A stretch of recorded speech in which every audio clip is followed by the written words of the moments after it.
श्री कृष्ण को लीलाधर कहा जाता है कि इनका बचपन जवानी सब लीलाओं से भरी पड़ी है। कहते हैं कृष्ण के बचपन से ही गोकुल की हर गोपी उनके प्रेम की दीवानी थी, जिनके साथ देवकी नंदन ने महारास रचाया, जो आज प्रेम का महापर्व माना जाता है। ठीक इसी तरह मथुरा में उनके राज के वैभव की गाथा में रुक्मणी समेत कितनी ही रानियों का वर्णन मिलता है।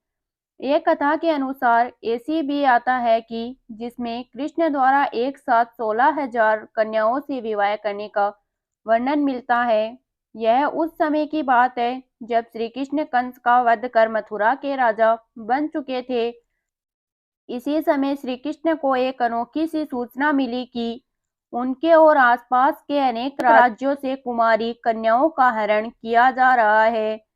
जब इस बात की खबर कृष्ण तक पहुंची, तो तेज गति से न सिर्फ उस व्यक्ति और स्थान की खोज की, बल्कि उसे मृत्युदंड देकर सभी कन्याओं को मुक्त करवाकर उनके घर भेज दिया।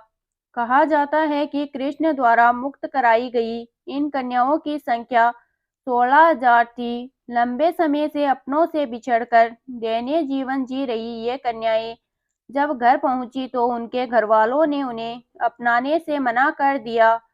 उनके माता-पिता का कहना था कि अब उन कन्याओं का चरित्र कलंकित हो गया है।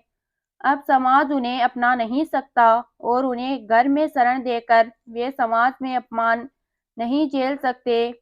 इन सभी कन्याओं ने अपने अभिभावकों से दया की गुहार लगाई कि अगर उन्हें नहीं अपनाया तो वे कहाँ जाएगी। अपनी रोती बिलखती बेटियों को देखकर भी घरवालों का दिल नहीं पसीजा और उन्होंने टक्का सा जवाब दे दिया कि जिस कृष्ण ने तुम्हें बचाया उससे पूछो कि तुम्हें कहाँ रहना है। तुम सब घर से बाहर पराये पुरुष की शरण में रह चुकी हो। ऐसी चरित्रहीन कन्याओं से हमारा कोई संबंध नहीं है। घर से टुकराए जाने पर ये सभी कन्याएं एक एक कर मथुरा जा पहुंची और कृष्ण से मदद की गुहार लगाने लगी। भगवान कृष्ण ने जब सारी बात सुनी तो उन्होंने कहा कि अपहरण का दंश झेल रही, अपनों की याद में तरस रही इन कन्याओं का क्या दोष है? क्यों उन्हें उस अपराध का दंड दिया जा रहा है जिसमें इनकी भागीदारी है ही नहीं? कोई किसी का अपहरण कर ले तो इसमें पीड़ित का क्या दोष? कृष्ण के समझाने पर भी कन्याओं के अभिभावक उन्हें यह कहकर अपनाने को तैयार नहीं हुए कि अब उनका मान चला गया है।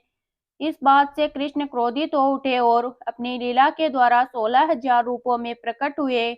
उन्होंने हर एक कन्या का हाथ थाम उससे विधिवत विवाह किया और उसे सौभाग्य का वरदान दिया।